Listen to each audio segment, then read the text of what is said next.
This video is a quick tutorial on how to use this app. First, upload the photo you'd like to restore.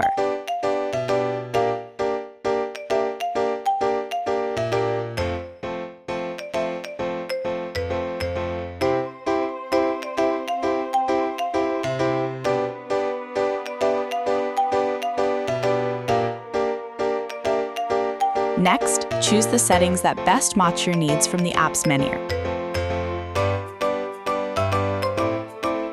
Then, simply click Start and wait for the result.